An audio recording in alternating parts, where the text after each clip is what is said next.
Welcome to another episode of the Hospitality Mentor Podcast. And today, listeners, I'm very excited.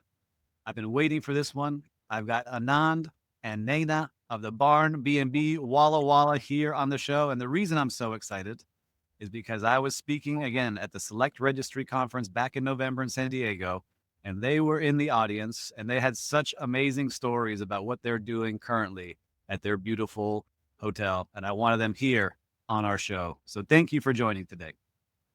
Pleasure. Thank you for having us. So I figure let's just start here with listeners because I want them to check out the website. Why don't you explain what you are doing? What did you create? So this was the fulfillment of a dream. When we were about 50 years old, we started thinking about what we want to do when I retired from my career in hospitality, where we wanted to be. And we came across this magical little town in Eastern Washington that makes the most amazing wine and has warm people that have time for you, that welcome you. And we just fell in love. And that was in 2006 that we fell in love with Walla Walla. And that's when we bought our land in 2007. That's amazing. And so talk to us, what is the Barn B&B Walla Walla? How big is it? Where is it located? So people know. So it's in rural, beautiful Walla Walla, just 10 minutes from downtown and surrounded by farmland and hills. Our land goes down to the river and the little forest down there. But it is a 7-room luxury bed and breakfast. And we brought all our ideas that we picked up over decades in hospitality and decided that we wanted to do something really special here in Walla Walla. And something different. Mm-hmm. We brought in cuisine from all over the world. Our life of 45 years is on the walls of all the countries we had lived. And we love sharing that with our guests. I love that so much. And for listeners, I want you just to pause this. If you're driving, don't do it. But if you're listening in the walk, pause it and check out bnbwallawalla.com because that's what we're going to be talking about is this beautiful luxury 7-bedroom B&B. And so let's get started here because I want to come back to how you got there. Okay. You always start the same way. And I'm going to start ladies first. Okay. So Nina, tell me, what was your first time working in hospitality? I did not work in hospitality in a hotel, but I used to do events, organize big events like Halloween galas, the Oscars in Bangkok. Wow. And that was a fundraiser. So I was a fundraiser and then found different places where we could donate the money to and make a difference to small rural communities in Thailand. So that's when I started working on the other side of the hotel where I was actually arranging things, organizing lunches. And that's where my hospitality career started in 2008. Oh my gosh. So 2008, you started doing it. And now, Anand, you're a little bit different, right? Where did you start? How did you start? Because you've had a little bit longer career. So we were talking backstage, listeners, and Anand is a fan of the podcast. He's heard some of the episodes where we do a long career. But Anand, I want to talk about what you've created. So give us your history here. Give us the 5-minute recap of what you've done. Okay. So I focused on hospitality, as in I went to the Hoteliers de Lausanne in Switzerland. I was the class of 79, so I was there from 76 to 79. And Nina joined me. We got married in 78, so she was there for my last year at school. And it is known as the Hotel School of Lausanne in English. And it's really scary because the program is done in French. And I had high school French. I could barely put 2 sentences together in French. So along with several other non-French speakers, we did a 3-month crash course in French to prepare us for the program. So anyway, that makes me fluent in French, which is great. Amazing. I then went back to Kenya, where Nina is from, and I worked for a group called Sarova Hotels for several years. When I finished with the hotel school. I then spent 10 years with Hilton International in Kuwait, in Khartoum, Sudan, and then in England. I worked at the London Hilton on Park Lane and the Kensington Hilton. And then I worked at the corporate office. Back then, Hilton International and Hilton Corporation in the US were two separate companies. And Hilton International was actually owned by Ladbroke Group, which is a British racing and betting company. And so I was, from the hotels, I moved to corporate HR in Watford, England, and retired after 10 years, not retired, left Hilton after 10 years to join Euro Disney. They brought me over one time for an interview, and the job wasn't exactly what I wanted. So I went back. I said, I'm very happy at Hilton. I don't plan to leave.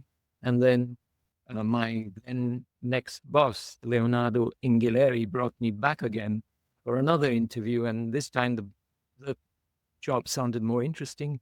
And I joined Euro Disney in France. We did the opening of the hotel division. This was the first time that Disney owned, managed, and operated its own hotels. So it was a big deal. And I worked in the HR office, at the corporate office for these 5 hotels. We had over 4,000 rooms, and we opened them all overnight for the opening on April 12th, 1992. It was a big deal. Tina Turner came, Cher came. Right? It was an amazing experience. Our kids were the right age to enjoy it, and it was hard work, but it was fun. So that was 3 years. And then I joined the Ritz-Carlton Hotel Company in the United States. That was in 1995. And I stayed with them in Atlanta, yes. And then the corporate office moved from Atlanta to Chevy Chase, Maryland. When I joined, Horst Schulze, who is in our industry, he was CEO of the company. And he went on when he finished with Ritz-Carlton to start Capella. And Capella is also doing well all over the world. I was with Ritz-Carlton for 13 years. At the end, I was the vice president of recruitment and selection and all the technical stuff that happens. I had a team of people. We did all the interviews for all the Ritz-Carltons using a very structured interviewing process. During the time I was with Ritz-Carlton in 2006, Nina and I started visiting the Northwest because our son was in undergrad in Seattle and then natural medical school in Portland, Oregon. So we started loving the Northwest. And then one time we visited Walla Walla, as we said at the beginning, fell in love. I was still working for the Ritz-Carlton. And then in 2008, I decided I'd never worked in Asia. I applied and I joined a company called Six Senses Resorts and Spas. Back then, it was privately owned by the founder, Sonu Shivdasani, and his wife, Eva. And so went to Bangkok, Thailand, and we were there for 9 years. Some of those years with Six Senses and the other part with Thai-owned company called Onyx Hospitality Group. And I retired from them in 2017, and we came to Walla Walla. Wow, that is an amazing journey of experience. Yes, and I tried to keep it as good as I could. Good, but it's just amazing the brands that you worked with and the people that you worked with over your career. So you guys are together in Thailand. You Yes. retire there, and were you making plans already to come back to Walla Walla and Yes. open your place? So I want to hear about that. How does those talks start happening? Was it at dinner one night? You're like, Nina, look, I'm thinking about doing this. Or Nina, was it your idea? How does that start? Well, we both wanted this. And I think from about 2014, we started making plans. We came more often to Walla Walla. We found an architect. And we had this whole design, we had drawn it. Naina's been drawing floor plans on corners of napkins in the beginning, but the papers got bigger and bigger. Yeah. And we gave it to the architect in 2015 saying, this is what we want. And then we think, So it was long distance planning from Bangkok. There wasn't Zoom in those days. We used to have Skype. We used to use Right. Remember. 14-hour time difference. difference. So we used to work with him. And eventually 2000, and then in 2000 December we came. And that's when we interviewed contractors and were excited about moving here permanently in May 2017. Because this was bare land.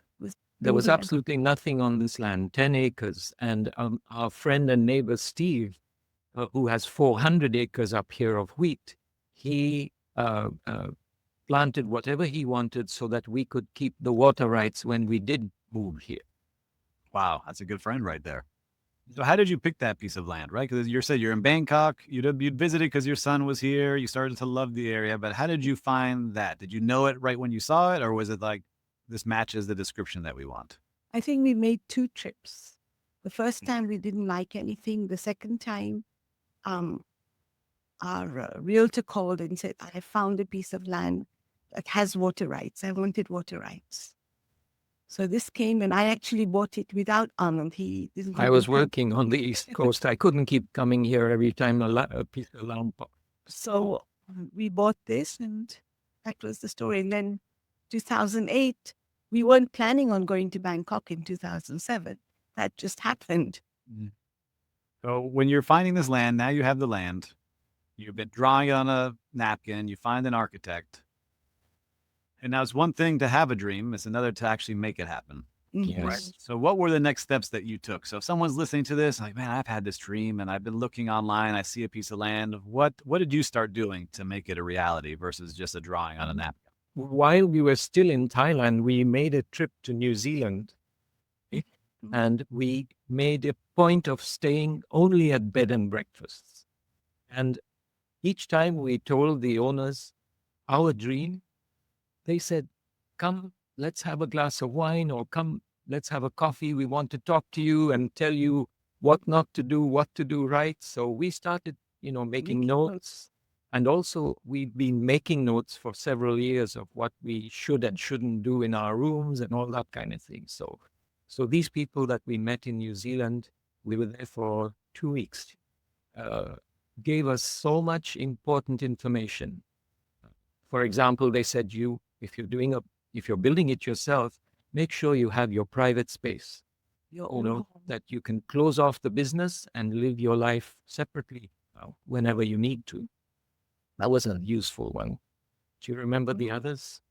But also, once the plans were submitted, it took another year before they were approved.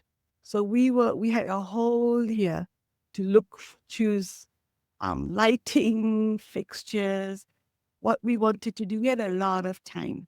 So when the permit came, our contractor was so ready.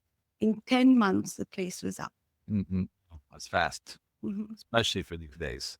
You have that vision, you're getting great advice, you're doing your research.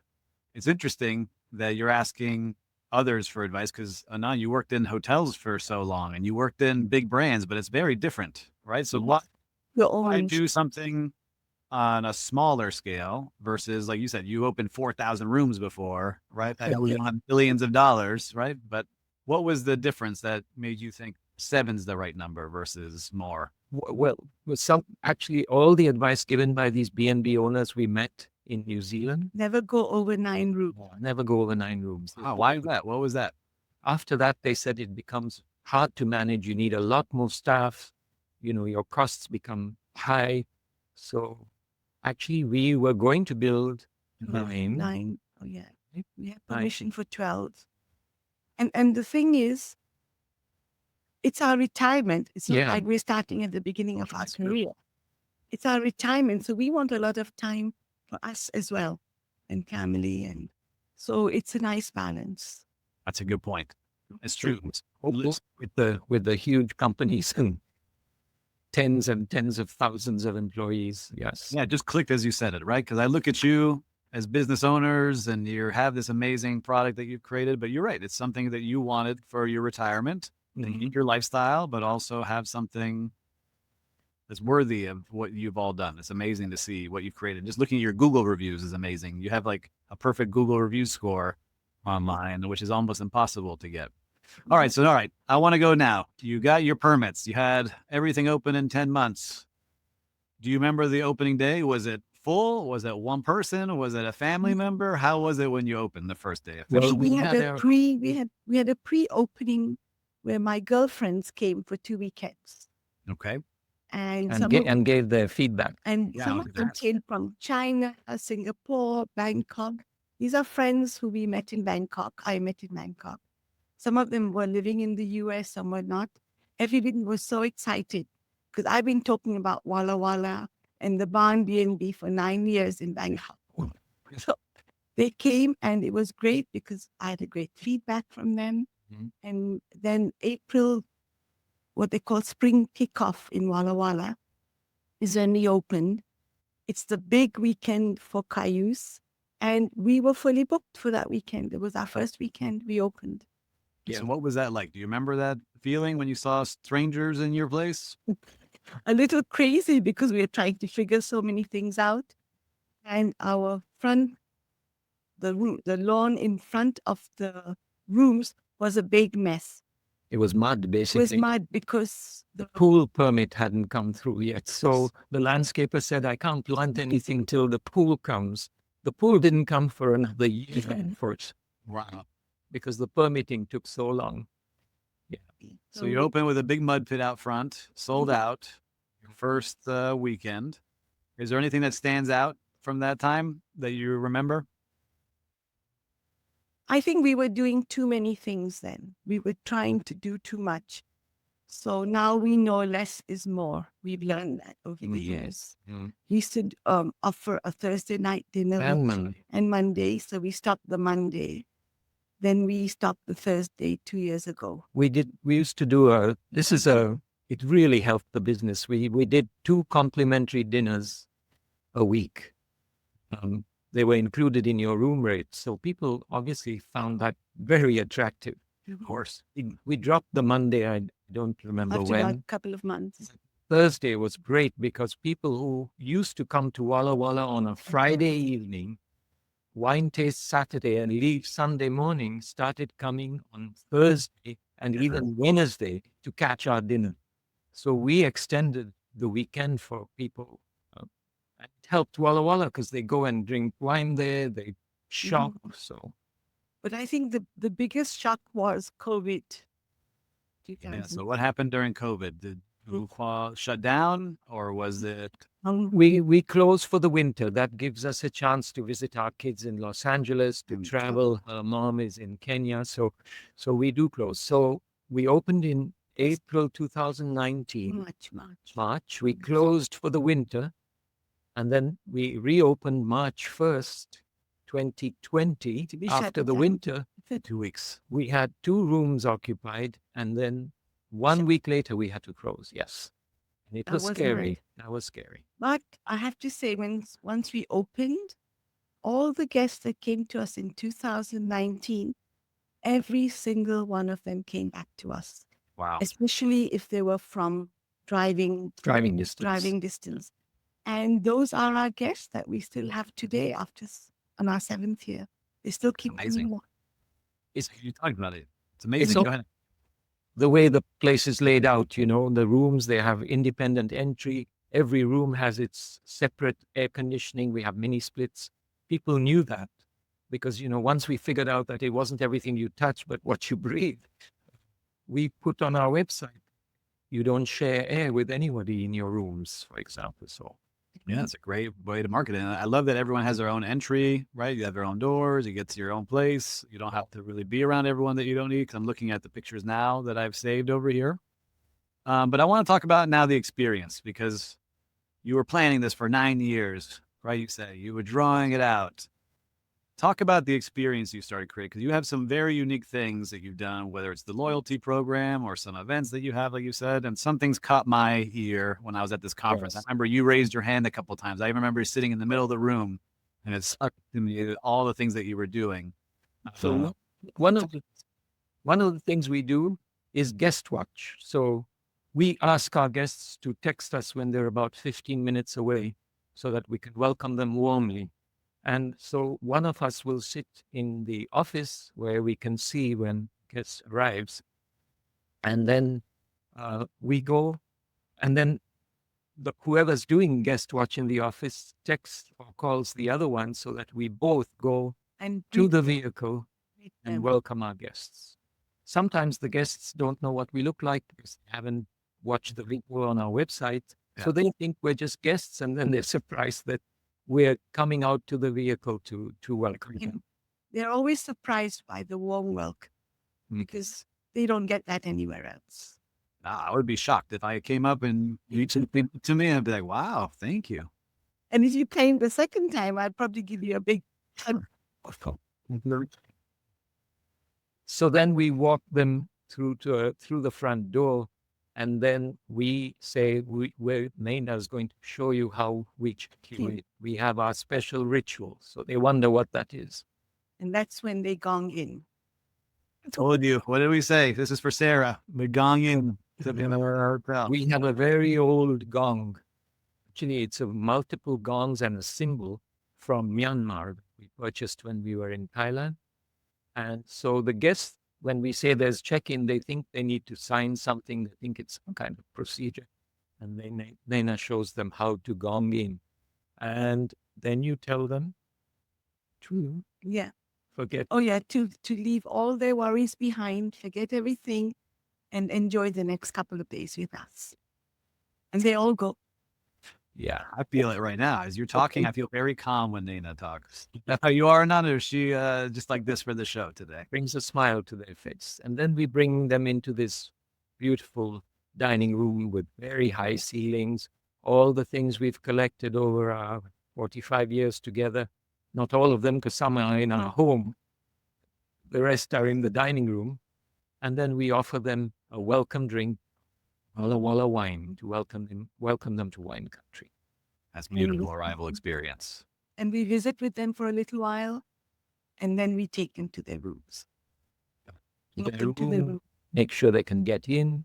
And in the room, there are 2 welcome chocolates. And why that's important is because this candy store, Bright's, has been around since I think 1940 or something. 2023, it won the best candy store in the United States on USA Today. So we've been giving their chocolates to our guests ever since we opened. I love this welcome experience. You've thought about it. You're greeting people by name. Like you already know is like you're hitting every Forbes standard plus more, and you're making sure people feel cared for. And that's what people are looking for, is that experience.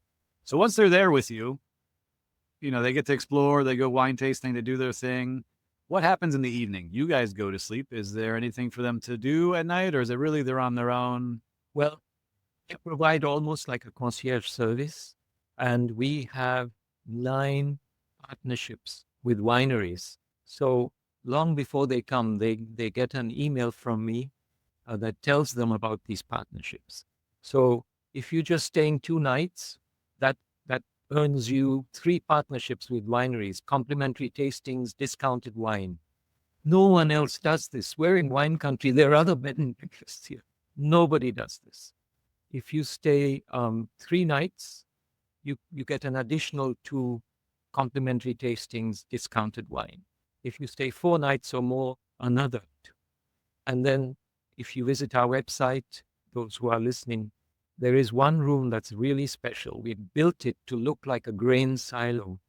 And this whole thing we wanted it to blend with the surrounding farmland.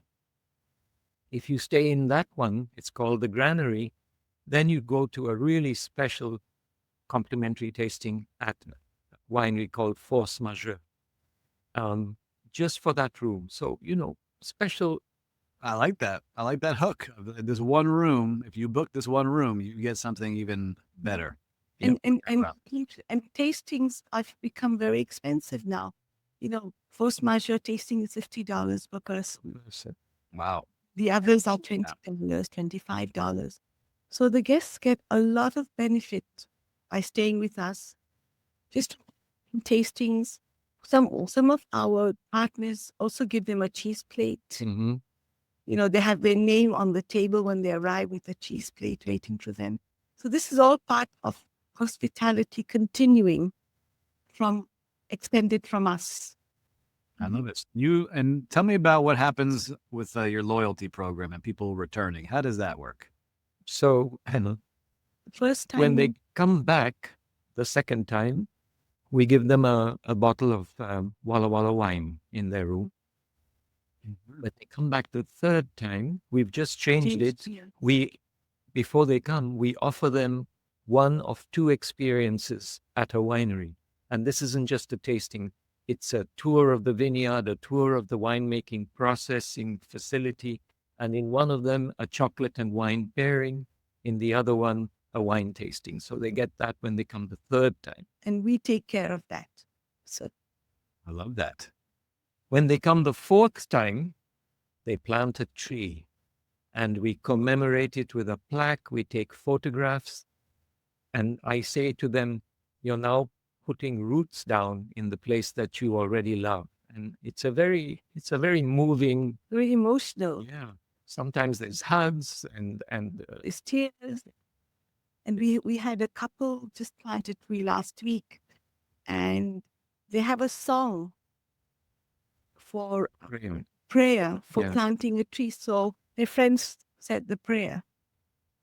I love this. See, I remember you saying this. Now continue. I'll ask my we question. have now about 25 5 trees planted by our guests all over the place with the plaques. And they like to revisit when they come back after that. They like to go and see their tree growing, you know. That's amazing. So 100 stays, we'll say, right? Because 4 nights, 4 times you got to visit. You got 25 trees out there.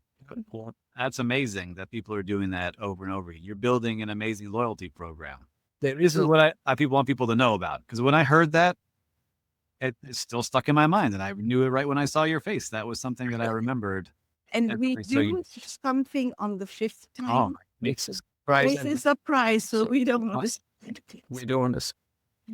All right, listeners, you got to get to 5 visits at the Barn B&B to We find have out.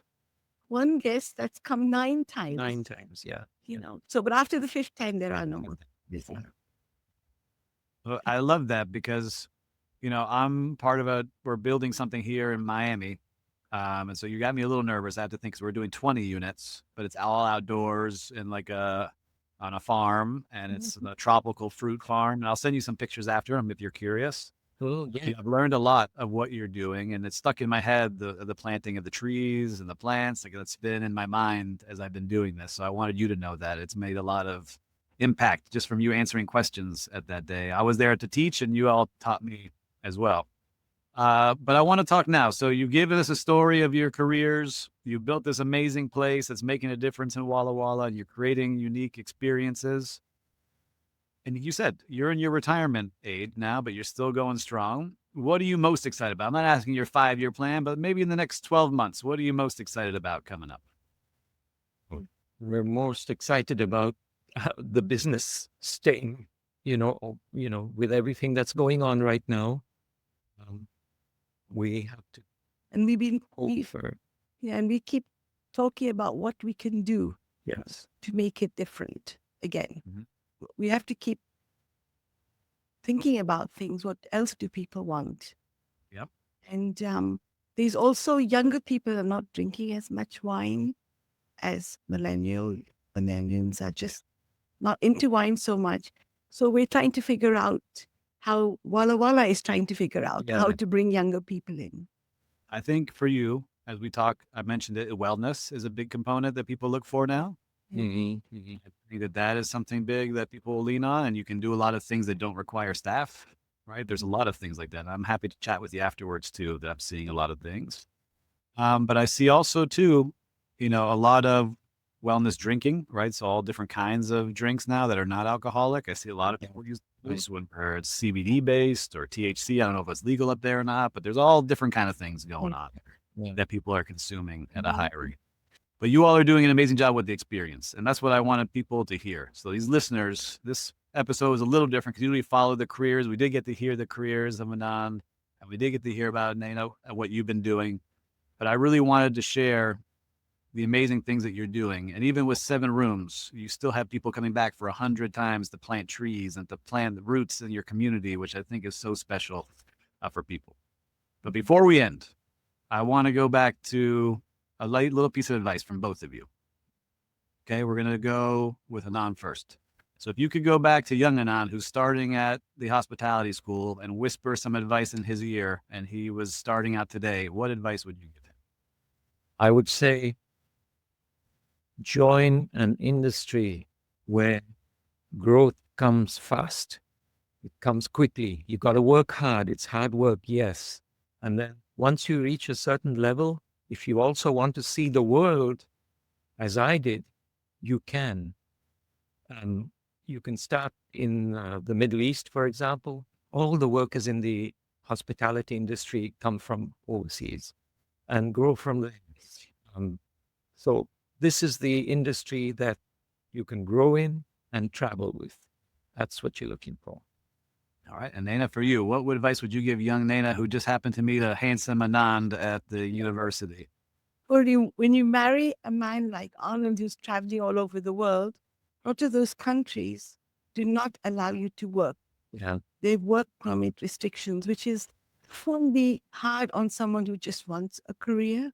So you really have to then think about, what else can I still grow? How do I grow myself? And for me, it was charity work.